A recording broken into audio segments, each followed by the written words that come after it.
0, 1. Let's get Hello started. and welcome to Beyond Top 10 Tennis. My name is Dr. Ashley Mockenberg and I'm your host. Welcome to episode 114 of Beyond Top 10 Tennis. I can't believe how far we've come and how quickly we've been growing in the best possible way. Recall that I think it was around the Wimbledon Championships we kicked off around, I think, 100, which was really cool to, I think, align those episodes. And also, since the French Open, we've been doing the dual, if you like, video and audio releases.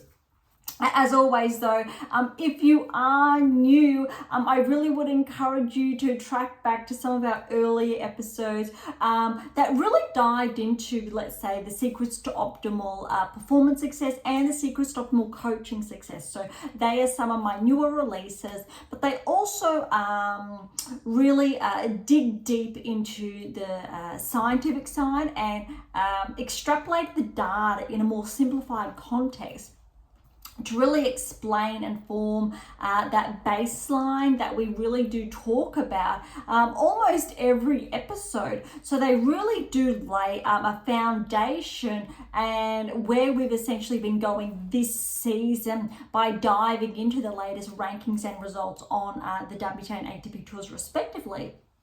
But from my latest release, How to Develop a Top 10 Tennis Ranking and the 7 Keys, but remember there are 12 there, well 11 specifically that are, well, non-fiction if you like, so it's an immense body of work. And I really do my best to simplify that, but I'm sure each and every one of you can understand that sometimes there are little pieces of data that can't be, or they're very, very challenging too. But nevertheless, I really do try to simplify through not just releases or the blogs, the articles on AM8 International, but through those early episodes, which essentially is probably even through to 50 to 70 plus. So I really would encourage you to tune into them as well. Look, if you've been with us for some time now, thank you so much. You know what we are all about, and I really do appreciate you being along, coming along for the ride. I wouldn't be here without you, so thank you. Look, today's episode's probably going to be a little bit shorter. Last week was a huge episode. I think it was our longest we had done to date. This week we only have a number of events because US Open is going to kick off in less than a week. Which is very exciting, but we essentially have only one primary event, so Cincinnati, that has essentially been underway over the past week. We do have some smaller events, and we do have another smaller events, or respectively, on WTA ATP tours. Tour. So we will have a look at that and how key players have been progressing and the rankings, but also I think look at maybe the key contenders leading up to the US Open. I think some are probably quite straightforward, but others not so much. But before we dive into that, I've got something really quick I think to mention at the beginning of today's episode, which is the news that has come off from the ATP Tour this week, or roughly as we are going live, and that is, unfortunately, I'll say, around Jannik Sinner failing 2 tests, and there are obviously understand conflicting views around that, and I thought I would share that it looks as though, because I really want to draw, let's say, comparisons, unfortunately, with obviously Simona Halep's case, that if you're not aware, head on over to AM8 International. There's an op-ed there as well.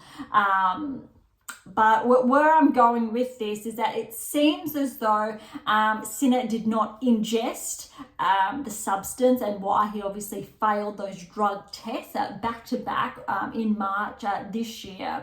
And it looked like it was something that he inhaled from someone else who was spraying a substance that was to do with helping an injury. So it could have been a spray in the sort to lessen an injury, to heal, or to help that, obviously, that healing process. There are many sprays obviously on the market in that way, shape or form that you or I you have used previously or currently, and it looked like it was something that was unknown, but it wasn't something essentially found in high levels in any way, shape or form in his test results. So when I'm looking at that, or what I'm sharing by that, the difference unfortunately was for Halep, even though it was something she did ingest unknowingly, it increased the levels in her blood counts to a very significant number, unfortunately, even though it was ruled down to a 9-month suspension or from 18 months through to, even though it was 18 months off, but initially the 4 years. It's a little bit contradictory that Sinner was not forced to have time off between, say, March to now. There wasn't an investigation that was underway, but potentially it really shows the disparity between the ATP Tour and the WTA Tour. ATP Tour had their own investigation, had their players back. WTA Tour really didn't, I think, stand by or give Halep the benefit of the doubt and allow her to keep playing, from the best of my knowledge. And she really did go through a very, I think, arduous process, and she was proven innocent, and the WTA didn't have her back from that perspective. I think that's where I'm coming from, and that's really, I think, disheartening for a player of her caliber who'd been around for a number of years, won Grand Slams, and we're really looking at Sinner then, unfortunately, number one in the world, had recently won a Grand Slam 2 months later. Obviously the substances are found, but he's been able to play all season long. And I think that's a bit disappointing that it wasn't transparent there. But I really hope there's a discussion, hopefully a really healthy discussion around, obviously, the WTA Tour and essentially the governing body there of women's tennis, how they protect their athletes to make sure due and fair processes are undertaken, even their own, let's say, independent investigation to support athletes, which really looks like that's been the case for Sinner. So even though obviously they're two very different, I think, sets of circumstances, it's very apparent that one tour, the ATP Tour, had their players back, did, I think, the investigation, didn't publicize it until now, whereas the WTA Tour really let Halep's case out into the open, didn't protect the player, and I think their best interest, which I think, being really transparent and endeavoring to be very objective here, is disappointing from that perspective. That said, I think, look, US Open's only a week away. Sinner's, he's still able to play. He did have to forfeit the prize money, obviously, through March. Again, a bit, I think, upsetting potentially for some players that he was able to play. We don't really know the full story at this stage and in that given context, but I think it goes without saying there's a huge disparity there between, I think, both tours, and obviously looking after their respective players. Okay, that's enough there. All right, let's dive into WTA Tour first before we head on to the ATP Tour. We're going to look at the results first before the rankings, because we do have some key movers, but it really will share essentially the seeds for the US Open, because a lot of players inside, I think, the top 20 or top 32 aren't playing this week. We do have a handful that may have lost earlier in Cincinnati, but it's worthwhile to pinpoint. All right, let's start with the Barranquilla Open. We did look at the earlier rounds, but I just wanted to have a look at, let's say, the semi-final through to the final stage. It is a smaller event, but it really will, I think, showcase key players that may make some, let's say, surprise inroads at the US Open when we're looking at maybe third round or further. Third round, let's say round of 16 potentials, where we do see them tracking in these smaller events, and it actually happened at the US Open, and it does historically happen as well. So look, Barranquilla Open in Colombia, we've got Maria, the number 1 seed, against Ruzic. Unfortunately, Ruzic did retire, so Maria did get a walk over there. And then the other half was Podoroska, the 4th seed, and Sabalenka. That went to 4 sets to Podoroska. Noteworthy, Podoroska has been tracking at a different level than, say, the players ranked inside the top 30. But when you're looking at the final, Maria 1st seed against 4th seed Podoroska with the win, 6-2, 1-6, 6-3. So what I wanted to share here essentially is that we know Podoroska has been climbing in the rankings, but noteworthy is that these players are predominantly ranked inside the top 100. So they are still exceptional players in their own rights. But these smaller events where the players around this ranking range are looking to notch up additional points, and they may not get direct entry, say, into the 500, 1,000 events. So very good for Podoroska, and it looks like with her ranking that is going to shift higher, we will be hearing more of her, and that level of tracking will begin to be more streamlined with players, say, inside the top 50. It's going to be very noteworthy to keep an eye on. Okay, just the smaller one wrapped up there. Let's have a look at Cincinnati. If you have been obviously following along, you know the results. So bear with me. Round of 32 we're up to. We did look at the first round results last week. So if you're curious there, head back to last week's episode. All right, round of 32. Swiatek Gracheva. This was close. I tell you what, I was following this. Second set was absolutely nerve-wracking. Swiatek, I don't believe she had set points.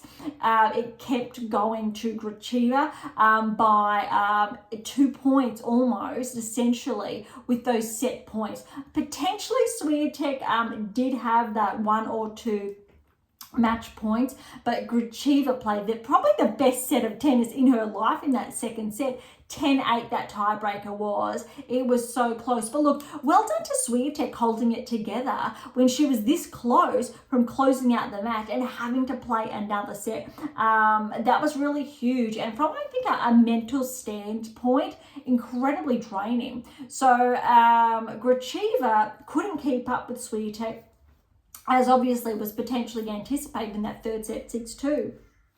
6-love, 6-7, 6-2. That said, though, really good effort, I think, from Swiatek. Really important here. This is Swiatek's first tournament back on hard court. I can't, I think, emphasize that enough. Remember, Swiatek had a huge clay court season, went to Wimbledon, didn't really perform that well, didn't have adequate time off. And you need to remember, Swiatek's clay court season was jam-packed. And in contrast, Sabalenka almost had one just as jam-packed, but did not have, let's say, the number of matches Swiatek had. And then Sabalenka had more time off. Sabalenka did not play Wimbledon, more time off as well. Swiatek played Wimbledon, didn't really perform well, then went back to the clay to play the Olympics. Sabalenka did not play the Olympics, had more time off, rehabbed her shoulder, and then has played, I've got it right here, Washington, Toronto, followed by Cincinnati. So by this third hard court tournament back, Sabalenka's got her groove. Swiatek, though, this is her first hard court tournament back. Really, really important to keep this in mind as we progress. Okay, round of 32, then we've got Sun and Kostyuk. Look, Kostyuk with the win here, 6-3, 7-5, but well done to Sun. Obviously, we know her from her standout performance at the Wimbledon Championships, but really good, I think, win for her there. Remember, Sun had that upset in the first round over Noskova. So very, very impressive there. Almost a total line with Kostyuk, but Kostyuk again, too good. All right, Andreeva Pliskova, very good for Andreeva, 2 and 3. Paolini Potapova, Paolini 7-6, and that was 7-2, 6-3. Sabalenka and Kokureto, 3 and 4. Svitolina Bozaz-Miniero, 4 and 1. Lynette Samsonova with that win, 7-6, 6-1. That first set tiebreak surpassed Swiatek's tiebreak, 12-10. That's huge. Keeping in mind, Lynette has been tracking as well this season. Samsonova, though, obviously favoured with that ranking, 10th seed. Ran away with it in that second set. Really shows, I think, that the mental fortitude for players inside, let's say especially the top 20, even when they're pushed, that next level they're able to bring in that second or third set, in contrast to players who are not quite there. And that's really where, let's say, the 7 keys and the 8 key comes into play.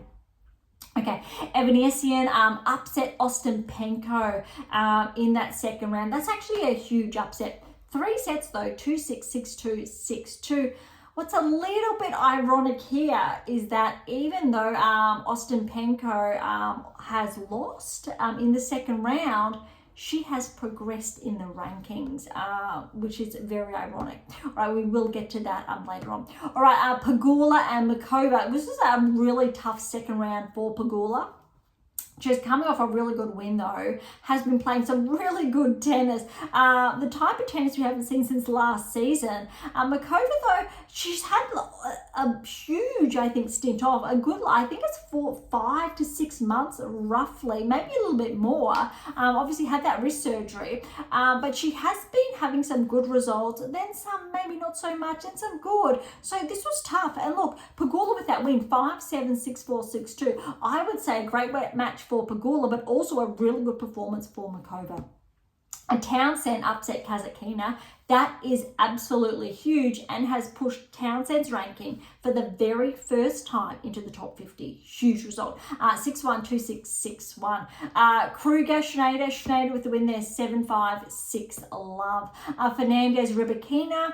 Huge. Look, Fernandez coming off a really good, I think, fortnight. And look, for this type of win, Rybakina, we know Rybakina, she's had that form. Look, she made the semi-finals of Wimbledon. That's further than, say, well, Sabalenka did play further than Swiatek as well, and Gauff. So Rybakina was the only, let's say, of the top 4 there, but she really hasn't been able to continue that level of play since then. Fernandez, 3-6, 7-6, and that was 7-3, 6-4. So granted, that second set was really huge, but look, it was a very close match all the same. All right, Zheng and Frech. Again, Zheng's first tournament back, similar to Swiatek, since obviously the Olympics and her gold medal. Good performance here, 6-1, 7-5. Wozniacki, Pavlyuchenkova with that win, 7-5, 6-4. Interestingly, Wozniacki did get a win first round, which has been attributed to her recent ranking progression as well. Pavlyuchenkova first round did upset the 17th seed, had Dadna here. That is noteworthy. All right, Kalinskaya, Badosa. Kalinskaya definitely favoured here, although she hasn't been tracking as much, say, as she was the first half of the year. Those results haven't been as consistent with essentially why she's cracked into the top 20 and been around, let's say, between 17 to 15 in the world. She was 13th seed here. I believe she's currently 15 in the world. But look, Badosa with a huge win, 6-3, 6-2. Coming off, obviously, that huge win the week before. Putintseva, this is a very significant upset. Look, 6-4, 2-6, 6-4 against Gauff. Gauff is the defending US Open champion. Now, I think there's been some noise around Gauff, just, you know, her performance slipping, but I'm going to probably defer there. She's still been showing up throughout the Grand Slams consistently. Sure, she hasn't obviously won a Grand Slam this season, but she's still been consistently making, say, quarters, semi-finals of essentially all of the bigger events. Granted, this was one of the first that she didn't really progress through, probably not favoured to defend her US Open title, but I think that's a lot to take on. We have to remember golf is still only 19 years of age. She was, up until this week, number 2 in the world. Huge accomplishments. So even though we're seeing at least a three-setter loss there, it'll be very interesting to see how golf tracks. I'm not going to be surprised if golf makes the quarterfinals, semi-finals.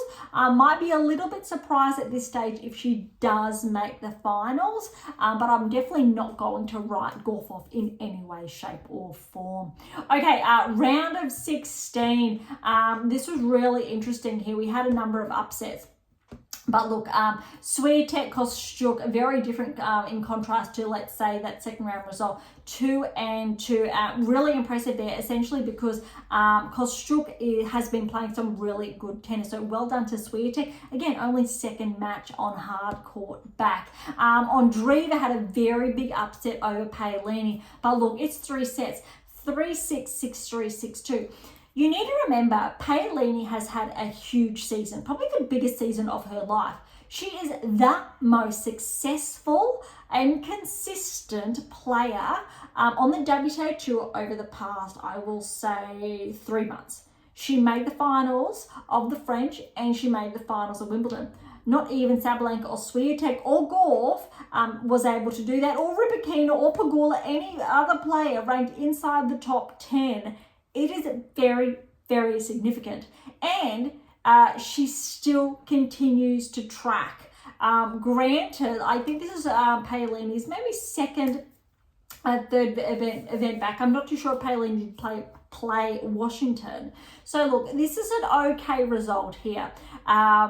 Keep in mind, Paolini made the round of 16 or further at the Australian Open. I know it was at least round of 16 or further without having it in front of me, but that's really substantial. And I think where I'm going there is that when you make the round of 16, you know you are tracking.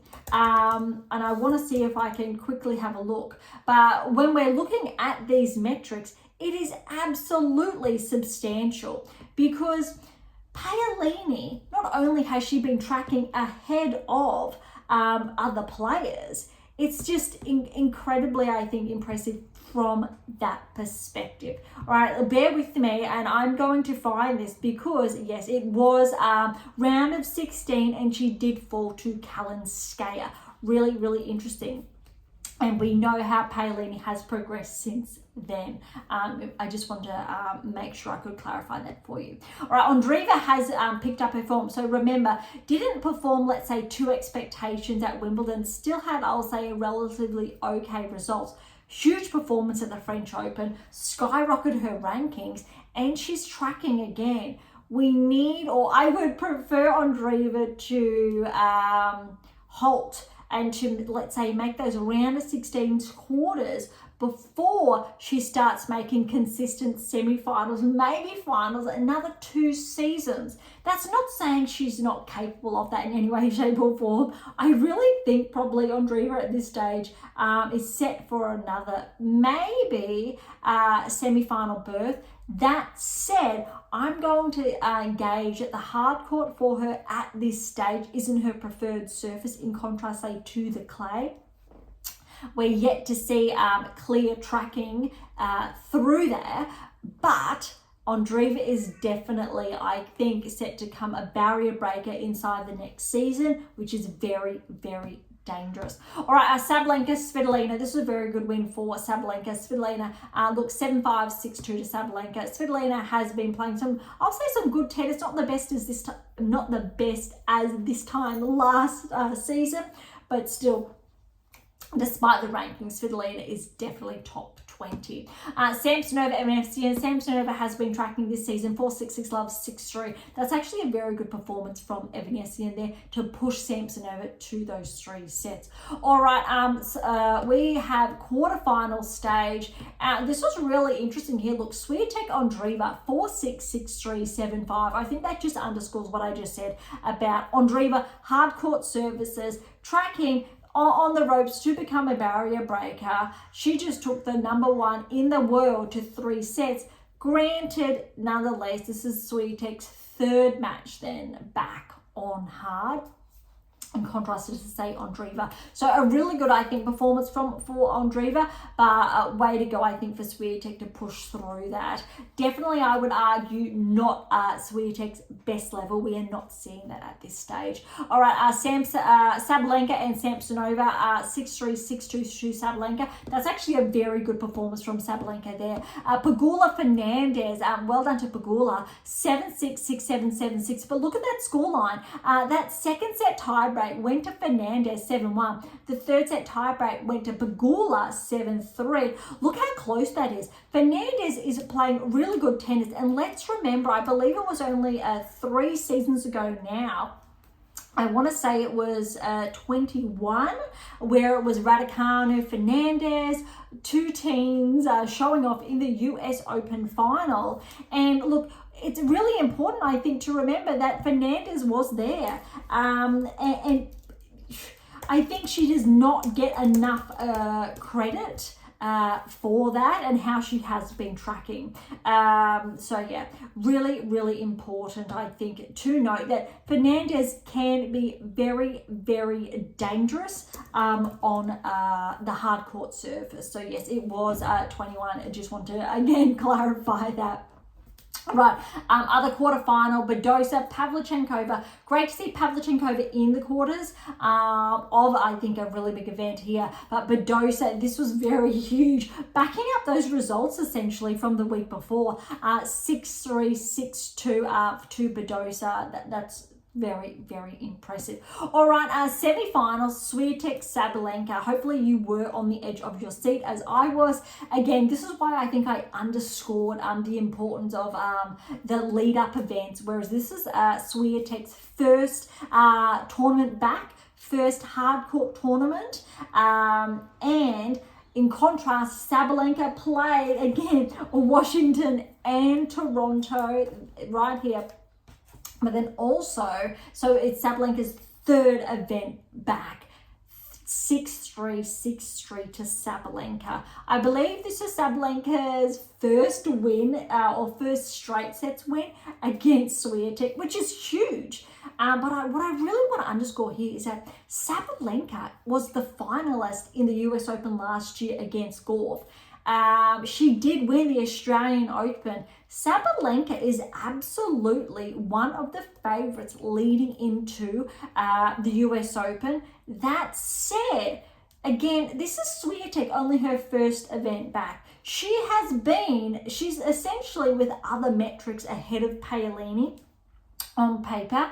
So Swiatek is actually favoured as well. You need to put Swiatek, Sabalenka almost head to head, but I'm going to actually nudge Sabalenka ahead of that purely because Sabalenka's success on hard court surfaces this season and as the defending finalist from last year, it's going to be very, very interesting.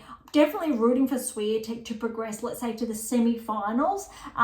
And because of how the seedings are going to play out, Swiatek and Sabalenka are not likely to meet each other until the final. And I tell you what, I will be absolutely thrilled if we get the number 1, number 2 seed in the finals of the US Open. And both of them are really, I think, at that level. And then, look, the next result here is Pegula Badosa. And look, Pegula with the win, 6-2, 3-6, 6-3. But for Badosa to take Pegula to 3 sets, who won the event last week, is very, very significant. And I'm very surprised that I am saying this because Pegula has not been showing up all season. Her performance is not aligned with the top 10 ranking, but all of a sudden the past, I will say 3 weeks, it really is, which places Pegula in the running, I would say, to a quarterfinal, potentially semi-final spot at the US Open. Very, very significant. Probably for that other 4th spot, I'm going to put Paolini there because she's been playing incredibly well. And look, I know I'm not putting Gauff there. She could very easily well be there, but keep in mind those 4 are really just going off, let's say, the performances so far this season. Look, Zheng made the quarterfinals of the US Open last year. She hasn't been tracking. Yes, she won gold, but I'm yet to see the consistency there that I really want to, see that is attributed to that peak performance, and we know what can be delivered. All right, the final of Cincinnati, if you haven't figured it out by now, Sabalenka had a huge win there, and why again I am putting her as one of the top favorites. 6-3, 7-5 over Pegula. But for Pegula to make the finals, that is very, very significant. That all of a sudden, she's very lucky, I think. She's been able to hold on to those ranking points from last season to keep her inside the top 10. And then come hardcourt season to really show up. And I think because of that, it's really playing into Pegula's hand come obviously the US Open. All right, a couple that wraps up Cincinnati there, and a huge shout out then to Sabalenka. That was very, very significant. All right, smaller event that is underway this week is Cleveland in Ohio. Haddad Mayer is the 1st seed, so I just want to run down really quickly a couple of those matches. Haddad Mayer over Gulbik in straight sets, Busk over Trevisan straight sets, Burrell over Kaliva straight sets. Kenin is the 8th seed here, keeping in mind she's roughly ranked around, I think, 54 in the world. 3 sets win over Volonyets. Siniakova is the 3rd seed, 3-set win over Ishel. Buzaz Maniero, 3-set win over Gracheva. So remember, Gracheva took Swiatek to the 3 sets in Cincinnati. All right, Sorobes Tormo, straight sets over Wang. Stearns is the 6th seed, 3 sets win over Ushiyama. Look, 6-love, 1-6, 6-1. Tomova is the 7th seed, straight sets over Davis. Rus, straight sets over Bronzetti. Kessler over Scott in 3. Wang is the 4th seed, straight sets over Blinkova. Podoroska is the 5th seed here, 3-2 over Parry. Schmidlova, now remember Schmidlova, she missed out on the bronze. So she essentially was 4th, people will forget that, but she had stellar, absolutely stellar Olympics, but she's gone down 1st round to Torsen in 3. Minen over Christian, straight set, and Fernandez is the second seed here, but she has fallen in 3 to Bogdan. 1-6, 7-6, 7-2, 6-2. I'm going to attribute that to, even though it was in 3 sets, Fernandez has been playing a lot of tennis, and I believe even in Cincinnati she did win the doubles. So very, very impressive week there. Okay, and again, this is a smaller event, but it is a lead up to the US Open. So that will wrap up essentially at the end of the week before the US Open kicks off. So Cleveland, Ohio, we will finalize or get back to those results before the US Open kicks off. There's one other smaller event that is underway, and that is in Monterrey, Mexico. Is again a smaller event, but actually no, this one is the bigger event, my apologies. But Collins is the number 1 seed. She has been bumped outside the top 10, but it goes to show that essentially no top 10 play is in action leading up to the US Open. All right, so we do have most of the 1st round matches that have been done. It is a smaller event because it's a 32, so 1st round immediately goes to round of 16. Collins with a bye. She will play Erica Andreeva in the 2nd round with a win over Erica Andreeva with win over Kalina 1-4 in the 1st round. Lulu Sun, straight sets win over Paquet. Karl, 3 sets over Kudermetova, the 8th seed. Alexandrova is the 3rd seed. Rodriguez has fallen to Zarazua in straight sets. Martic with a good 3-set win over Zayo. Kronik and Yuan, the 7th seed, that match is underway as we speak. Noskova with a good win over Danila 0-1. Wang and Maria will play in the 1st round. That's still yet to get underway. Evanesian with a good win over Kokureto, straight sets there. Svitolina is playing. You definitely really need to favour Svitolina, I think, here to progress to the finals. But that'll be really interesting. She will play Evanesian in the 2nd round. Fretch is the 9th seed. She's going to play Podoroska first round. Podoroska, though, is coming off that title win. And you've got have to give probably Podoroska a bit of an edge there, despite, I think, the ranking ranges. Glushko over Volosko, 3 sets. And Tomljanovic has fallen in the first round over Osorio. Navarro is the 2nd seed. She will play Osorio in the 2nd round. Noteworthy, Navarro is on track to become a barrier breaker. And you really need to favour, I think, Navarro to make the quarterfinals potentially of the US Open. I think she's going to go into the US Open very underrated, but really needs to be kept an eye on. Okay, over to the rankings now to really, I think, dive into that. We will start at the 100, and welcome back to the top 100, Naimana, starting at 100. Parias Diaz has 19-point progression to 99. She's previously been ranked inside the top 100, but welcome back. We've got a lot of movers, I think, inside, let's say, that top 90 to 100 range. But I really want to focus on, I think, the really significant progressions to regressions. Maria's got a 15-point regression. She's at 87 now. Shmidalova, who we've just touched on, not the bronze medalist, did play the bronze medal match against Swiatek at the Olympics. She's had a 9-point regression to 84 now in the world, which is a little bit, I think, disappointing. I'm hoping that she does progress in the rankings, because she had a huge, I think, Olympics that unfortunately did not come with points. Yafan Wang's had a 16-point regression to 78 now in the world. Noteworthy, we've got Wozniacki, a 14-point progression, all from that 2nd round performance at Cincinnati.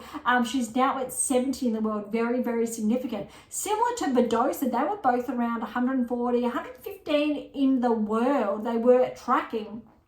At relatively the same time around, let's say, that 110 ranking range as well. Badosa obviously has skyrocketed inside the top 30. Wozniacki, though, all the same, is at 70. And also really important, and I almost have missed, is that Osaka. She's had a 5-point progression to 85 now in the world. But Osaka, Badosa, and Wozniacki were all around that ranking range. Really important there. And they have all been tracking. Raducanu was a little bit outside that ranking range, but she's also been tracking, but she's steady there at 71. Really impressive and noteworthy. All right, a 21-point progression for Podoroska after her title win last week. She's at 67 now in the world.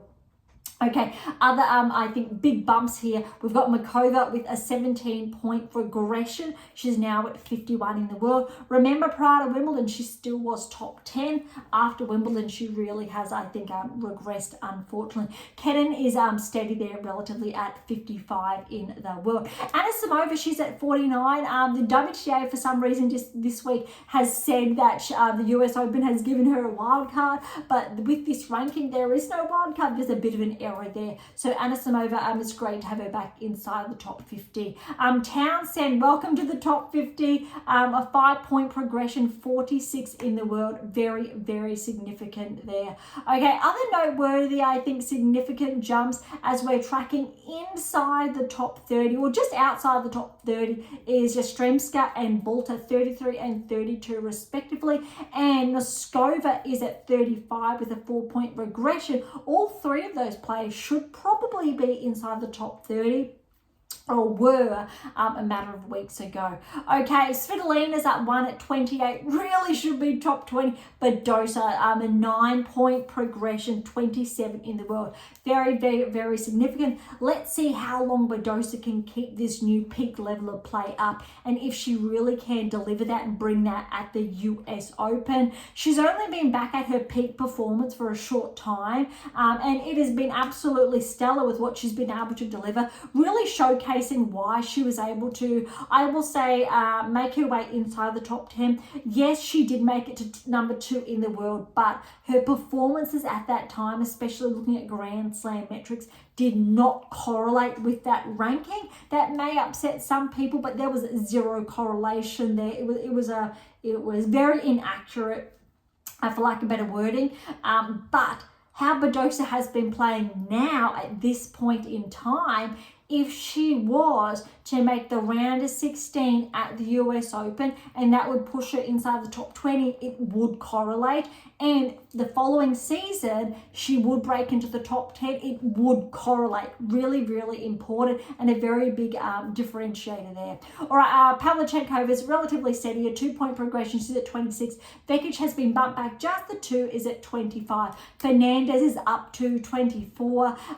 Mira Andreeva is up 3 points, new ranking high to 21 in the world. You need to really say that if Andreeva has, I will just say, a mediocre US Open, she's got to make the top 20.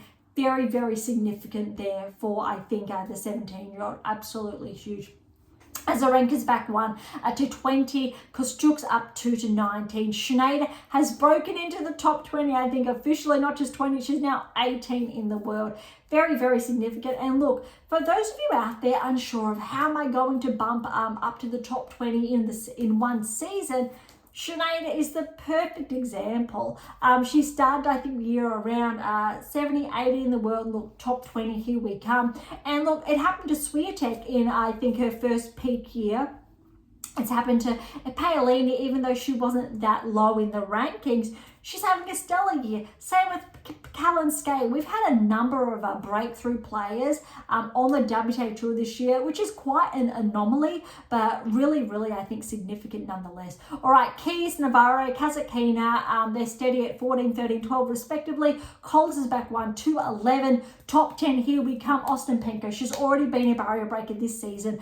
Then we've got Sakari just back the 1. Krejcikova's up the 1 to 10, 9, and 8. And top 7 are relatively the same with Zeng, Pegula, Paolini, Rybakina, followed by, we've got Gorf and Sabalenka just switching places there with Swiatek obviously at 1.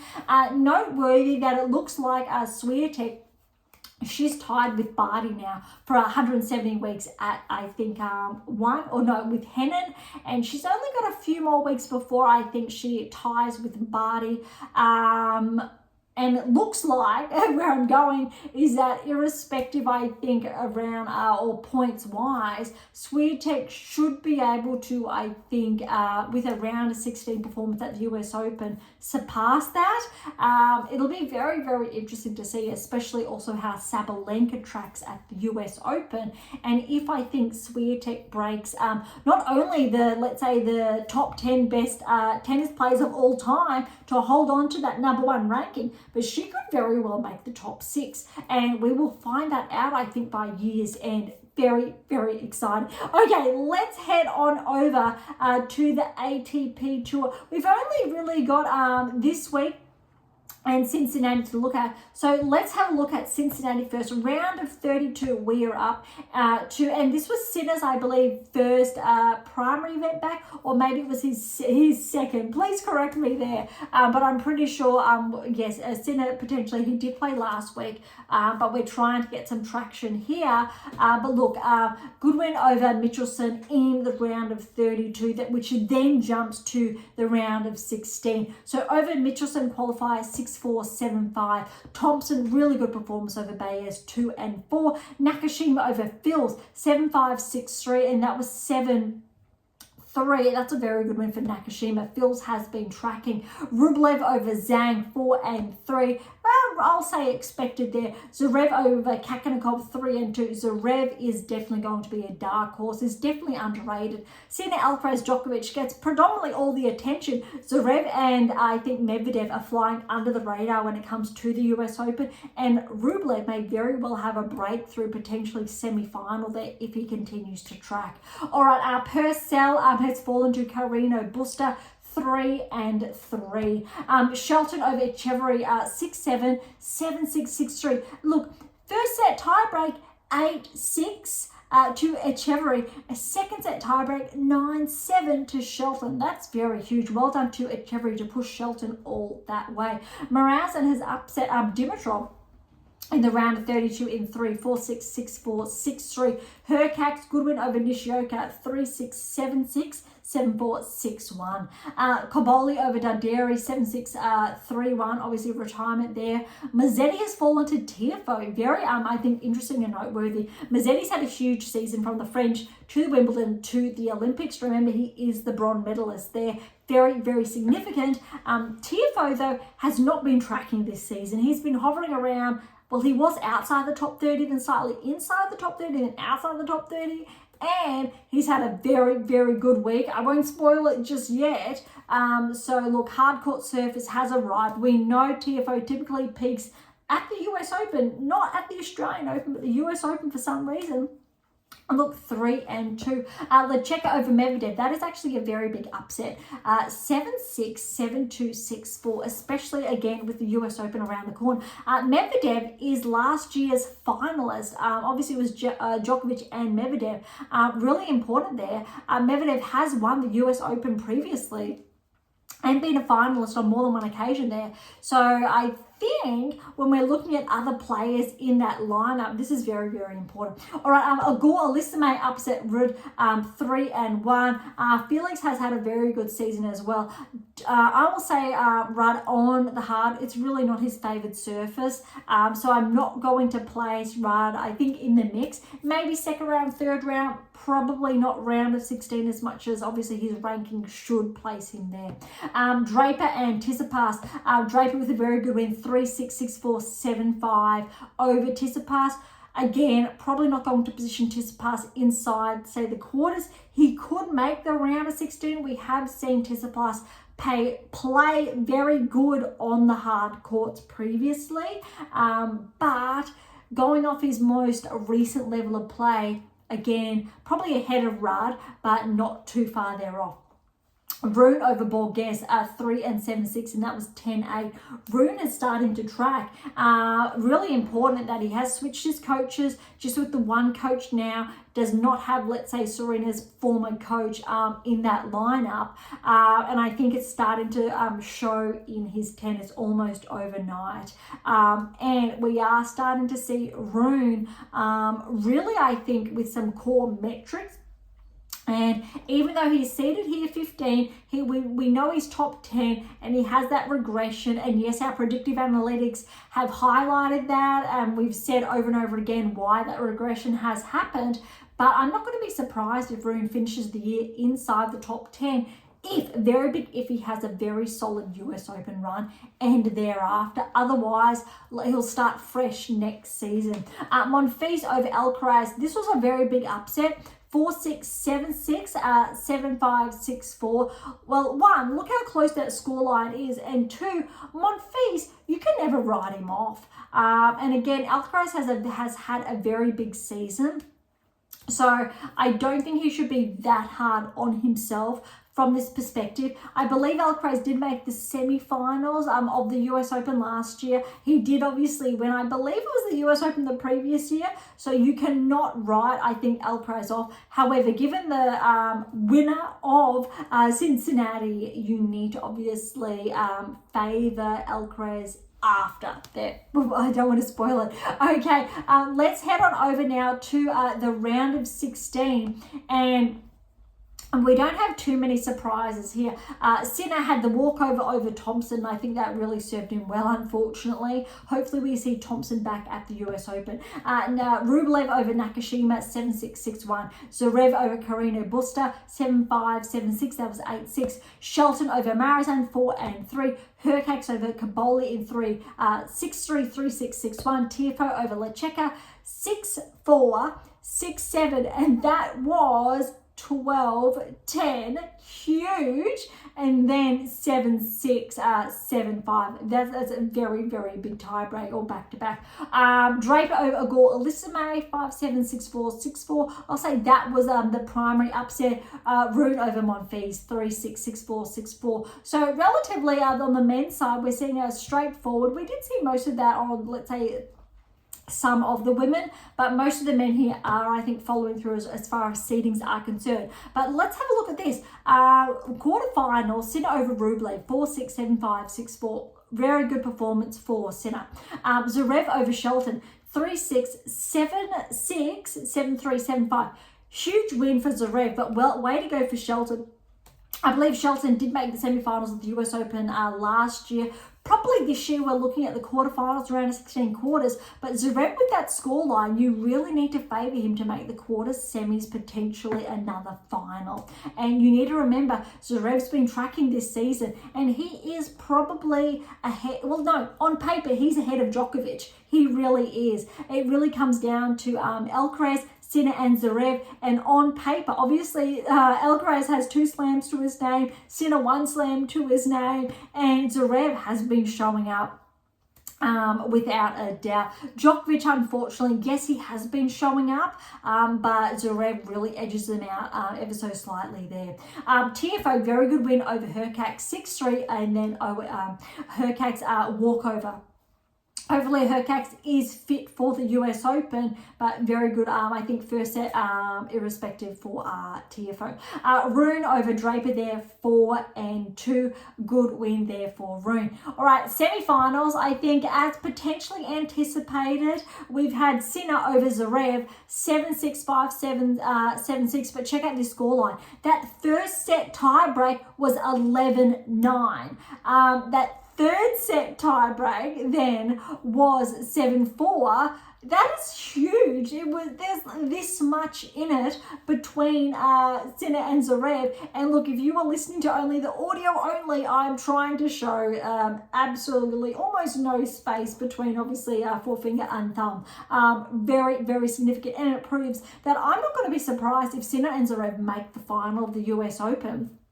And Zverev gets the win. That said, it's going to be very interesting to see how the seeds fall out. It looks like potentially we could gauge that Sinner, Zverev in one semi-final, Alcaraz and Djokovic another semi-final. And as far as all 4 of them have been tracking, they most likely would progress that far, although Djokovic probably not, purely of how he has been tracking. That said, he won Olympic gold, and I think it would be absurd to write him off like the Olympics. So you can never, absolutely never at Grand Slam level, write Djokovic off. All I can share and be transparent with is the data and how he has been tracking this season. Yes, he's won a gold medal, but he has not won a title this season. Tiafoe over Rune. Yes, this was an upset, but when we're looking at how Tiafoe can play on hard court, how Rune has been regressing, yes, he started to have some traction and progress, but look, Tiafoe 4-6, 6-1, 7-6, that's huge, and obviously 7-4 in that tiebreak. Sinner, Tiafoe in the final, 7-6, 7-4, 6-2 to Sinner. Very, very significant and will favour Sinner leading into the US Open. All right, last event. There's only one event underway on the ATP Tour this week, and that is Winston-Salem in North Carolina. Baez is the #1 seed, and as I track down the second seed in play here, well, there is, it's not shown. We're seeing the 17th seed, which is a very, very unusual. We've obviously had a withdrawal there. All right, so we do have a couple of matches that have been underway because it did start earlier this week. So, all right, Korik over Nagal, 4-2. Kazuks over Van de Zandschulp, 1-7-6. Hijak is the 17th seed with a bye. Rindenek, 12th seed with a bye. O'Connell over Kirschmeyer, qualifier 5-4. Goffin over Muna in 3. Darderi, by first round. Cerulando, wild card, 3rd seed by first round. Shavava, Lucky Loose over Djeri, straight sets. Muller over Lestian in straight sets. Kotov, 15th seed by. Casanegro, 10th seed by. Strickler over Korea in straight sets. Shang over Komisana, straight sets. Navone with a bye and Borges with a bye. Say both Wild over Duckworth in 3. Tien is a qualifier over Schlukake, another qualifier, so that was in 3. Marazan and Shevchenko, both of them have buys. Karina Busta, straight sets over Kumar. Vukic, three sets over Evans. Manorino and Echeverry, both of them got buys in the first round. Bergs over Pelka in 3. Fuchs is over Daniel in 3.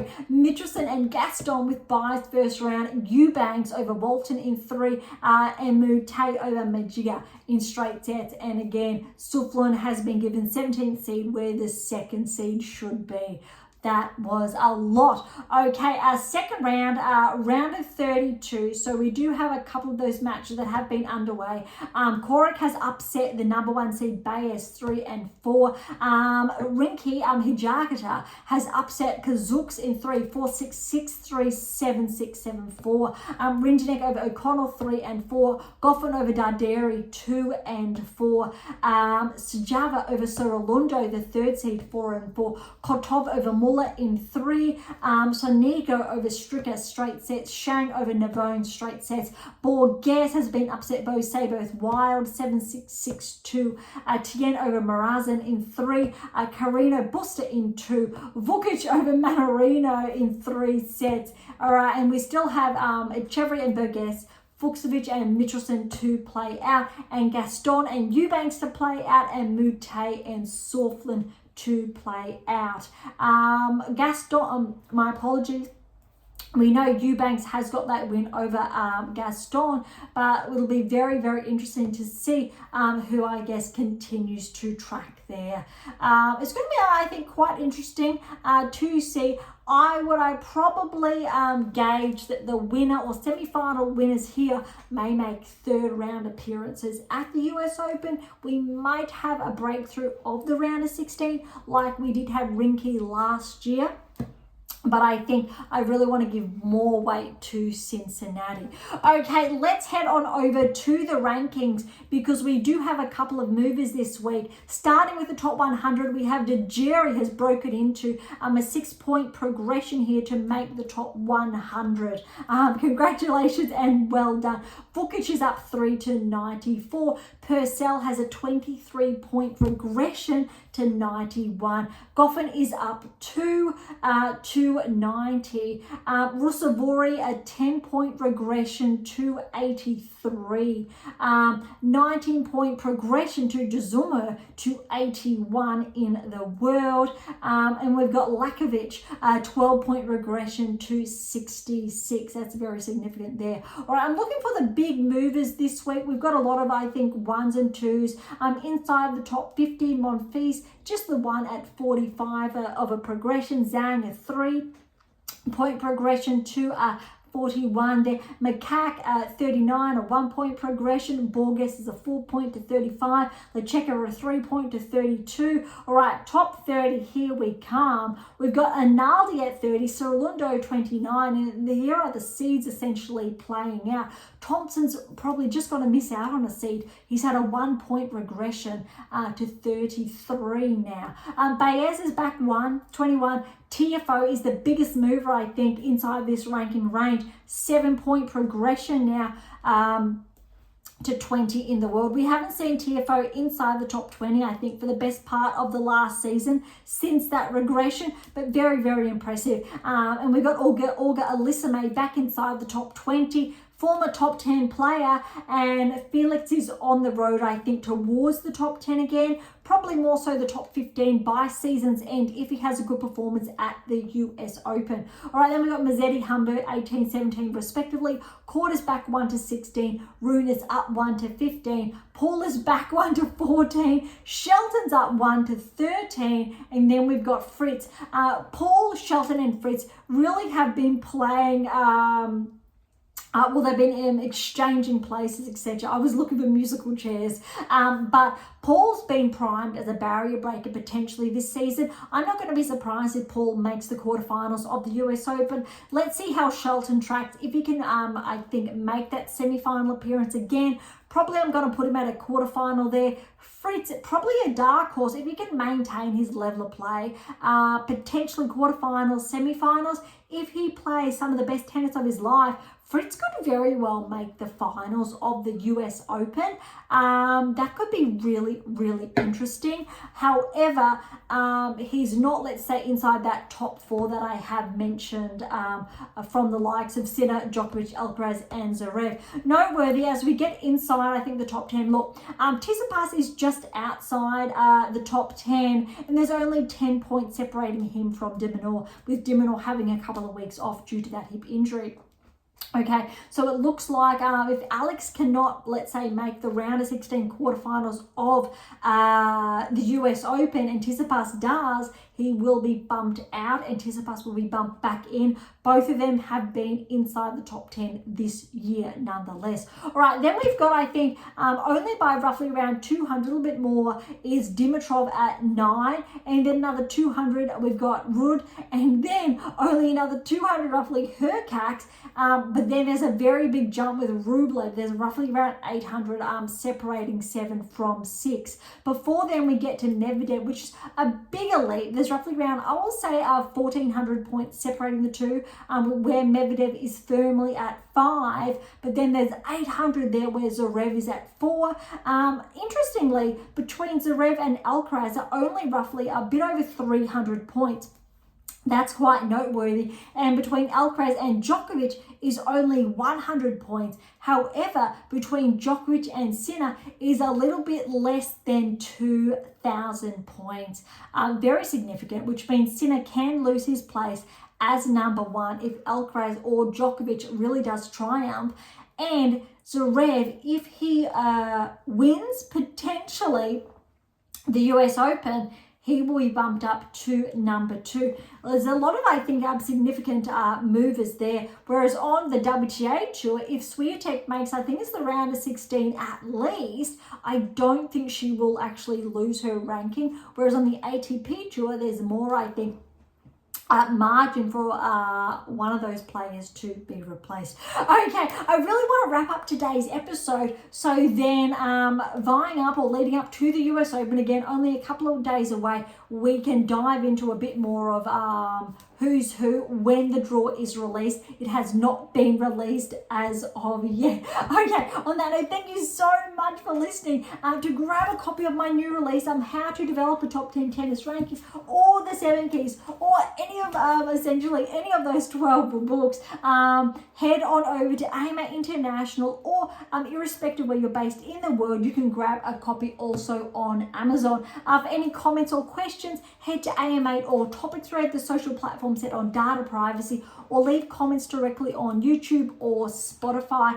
To interact with Beyond Top 10 Tennis, head on over to AM8 International, or you'll see our social handles in the episode notes. They have been updated. To catch up on our blogs, head on over to AM8 International and look for our blog tab, or head on over to Substack with all links again in the episode notes. For something different, head on over to Pink Octopus Books. That's where my fictional release is. For something left of field, visit Spruik for some random polls. And of course, if you enjoyed today's episode, please subscribe, like, share, and all of the above would be absolutely phenomenal. And look, for something left of field, visit Spruik again, random polls, Pink Octopus Books, AM International, Topic Thread. And look, for those of you who are interested, we do have scholarships available on AM International, as well as options to work with me exclusively to progress your ranking towards the top 10. Look at those micro discrepancies to nudge you inside the top 5, or toward that maiden Grand Slam win, or to achieve replicated success. So don't be shy and come and say hi. Okay, on that note, thank you so much for listening. I am so incredibly grateful. I am your host, Dr. Ashley Morgan Burge, and this is Beyond Top 10 Tennis, and I'll see you next time.